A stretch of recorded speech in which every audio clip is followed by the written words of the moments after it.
1,000-year-old Lafite sank into the bottom of the sea, but he woke up the drunkards at the bottom of the sea. The drunkards took Lafite to find the drunk old man and decided to drink with him in the competition. A battle of high and low also determines life and death. Just now, the old man came to the center of the sea with 2 bottles of 1,000-year-old Lafite. He got on the boat and was ready to fish to solve the problem of warmth. This is when he threw the sail into the sea and drank a few drinks of Lafite. Who knew that his drinking capacity was not good and his eyes were floating? He accidentally pierced his finger when hooking the fish ear.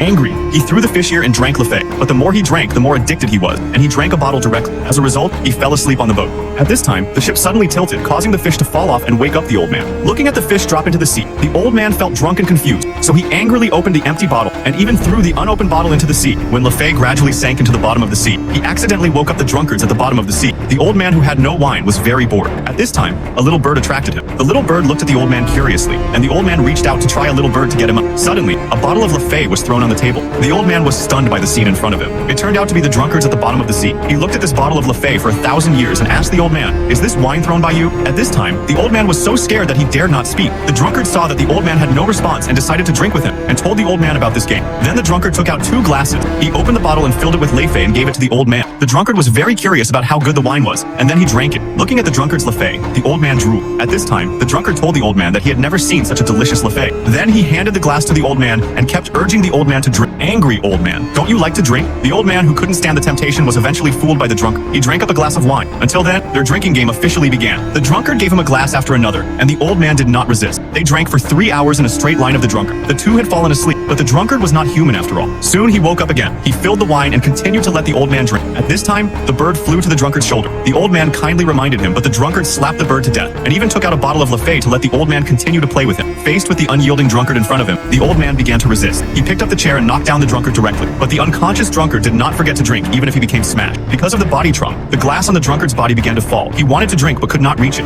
Looking at the decadent drunkard and himself so similar, the old man was very confused. He took the Lafite in the drunkard's hand and seemed to understand why the drunkard would appear. When the drunkard was about to disappear, he advised the old man not to drink on the boat. After drinking, the drunkard fell off the boat, and the old man held the Lafite in his hand and sat on the boat. He saw the bird again. At this time, the old man suddenly realized that everything that happened just now was his own imagination. Because he wanted to quit drinking, he could not resist the tempting Lafite, so he had the illusion of a drunkard.